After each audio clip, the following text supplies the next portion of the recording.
Dear audience, السلام علیکم۔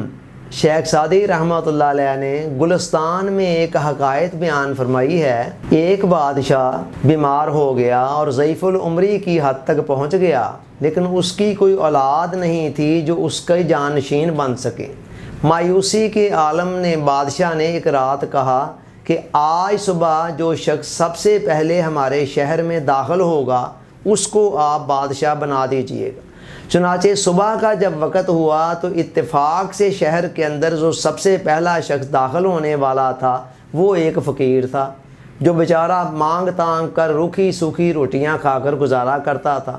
بادشاہ کی وصیت کے مطابق اس کو مسند اقتدار پر بٹھا دیا گیا اور اس کے دن بدلنے شروع ہو گئے۔ جب دن بدلنے شروع ہوئے، کھانے پینے کے اندر فراوانی، عیش و عشرت میسر آ گئی، لیکن چونکہ وہ بادشاہی کے اسرار و رموز سے بہت زیادہ آگاہ نہیں تھا، چنانچہ ملک کے ایک حصے کے اندر کچھ عرصہ بعد بغاوت ہو گئی۔ بغاوت کو کچلنے کی کوشش کی گئی، لیکن بغاوت نہ ختم ہو سکی اور وہ حصہ الگ ہو گیا۔ اب بادشاہ سلامت کو اس بات کی فکر تھی، یعنی اس فقیر کو جو بادشاہی کی مسند پر بیٹھا ہوا تھا، اسی اثناء کے اندر اس کا پرانے وقتوں کا ایک ساتھی اس کو ملنے کے لیے آ گیا کہ جو اس کے زمانہ فقر کے اندر اس کے ساتھ ہوتا تھا۔ اس نے آ کر مبارکباد دی اور کہا کہ آپ تو بہت خوش قسمت ہیں کہ آپ بادشاہی کی مسند پر بیٹھے ہوئے ہیں۔ اس نے ایک آہ بھر کر کہا کہ مجھے مبارکباد نہ دو، بلکہ میرے ساتھ افسوس کرو کہ پہلے جب میں فقر والی زندگی میں تھا اس وقت تو ایک اپنی روٹی کی فکر تھی، اب مجھے ایک پورے ملک کی فکر پڑی ہوئی ہے۔ شیخ سعدی رحمۃ اللہ علیہ اس حکایت کے ذریعے سے یہ بیان کرنا چاہتے ہیں، یہ سبق دینا چاہتے ہیں کہ دنیاوی زندگی کبھی بھی مسائل سے خالی نہیں ہو سکتی۔ انسان کہیں بھی چلا جائے، ہر جگہ پر اس جگہ کے اپنے مسائل ہوتے ہیں۔ جھونپڑی میں رہنے والوں کے اپنے مسائل ہیں تو محلات میں رہنے والوں کے اپنے مسائل ہیں۔ اسی طرح اگر ایک فقیر کے اپنے مسائل ہیں تو بادشاہ کے اپنے مسائل ہیں۔ اگر غریب آدمی کی اپنی مشکلات ہیں تو امیر آدمی کی اپنی مشکلات ہیں۔ مطلب یہ ہے کہ مشکلات سے، مسائل سے، مصائب سے کوئی شخص بھی خالی نہیں ہے۔ انسانی فطرت ہے کہ وہ عام طور پر انسان دوسروں کے ساتھ اپنا موازنہ کرتا رہتا ہے، اور جو کچھ ان کے پاس ہوتا ہے نا، اس کے مقابلے میں اپنے پاس جو کچھ نہیں ہوتا اس کو دیکھ دیکھ کر جلتا ہے، کڑتا ہے، اور بعض اوقات محبت حسد تک بھی چلی جاتی ہے۔ یہ طرز عمل صحیح نہیں ہے۔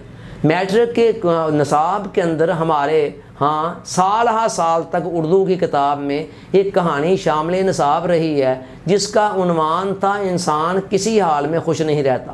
اس میں مصنف بتاتا ہے کہ میں نے خواب میں دیکھا کہ ایک بڑا میدان ہے، اللہ کی طرف سے یہ اعلان کیا جاتا ہے کہ جو تمہاری مصائب ہیں، مشکلات ہیں، الجھنیں ہیں، کلفتیں ہیں، وہ ساری کی ساری لا کر یہاں ڈھیر کر دو۔ سارے لوگ خوشی خوشی آ رہے ہیں، کوئی بوڑھا اپنا بڑھاپے کی لے کر آ رہا ہے مسئلے مسائل، کوئی بیمار اپنی بیماری کو لے کے آ رہا ہے، کوئی شخص اپنی اولاد کے ہاتھوں پریشان ہے، نافرمان اولاد کو، اس کو لے کے آ رہا ہے۔ سارے لوگ وہاں لا کر اپنے مسائل جمع کرتے جا رہے ہیں۔ جب ایک بہت بڑا ڈھیر لگ گیا تو اب اللہ کی طرف سے اعلان ہوتا ہے کہ چلو اپنی اپنی پسند کی مصیبت، تکلیف، مشکل جو بھی تم سمجھتے ہو اس کو لے لو۔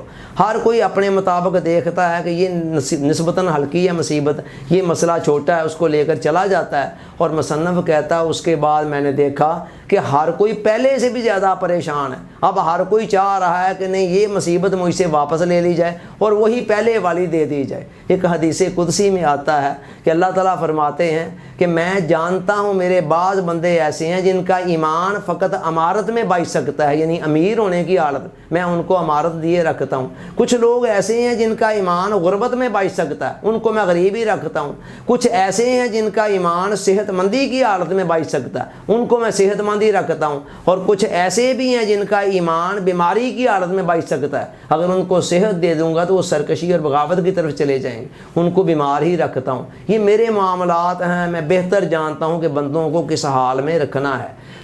بہترین روش یہ ہے کہ اللہ تعالیٰ نے ہمیں جو بھی صلاحیتیں، توانائیاں، استعدادیں، جو حالات، معاملات دیے ہوئے ہیں ان پر اللہ کا شکر بجا لاتے ہوئے ان کو غنیمت سمجھتے ہوئے، بجائے دوسروں کے ساتھ موازنہ کرنے کہ ہمیں کیا ملا کیا نہیں ملا، جو کچھ ملا ہے ان پر صبر کے ساتھ شکر کے ساتھ قناعت کرتے ہوئے ان کو بہترین انداز میں استعمال کریں۔ اس میں یہ نہیں اپنے حال کو بدلنے کے لیے کوشش کرنا، جد و جہد کرنا، وہ ہمارا حق ہے، ہمیں کرنی بھی چاہیے، مگر جو کچھ تبدیل ہو سکے کر لیں، اور جو کچھ تبدیل نہیں ہوتا اس کے ساتھ صبر کے ساتھ گزارا کرتے ہوئے شاہراہ حیات پر انسان کامیابی اور کامرانی سے آگے بڑھتا رہے۔ اللہ تعالیٰ سوچنے سمجھنے یاد رکھنے عمل کی توفیق عطا فرمائے۔ آمین۔ آپ کا بہت بہت شکریہ۔ السلام علیکم۔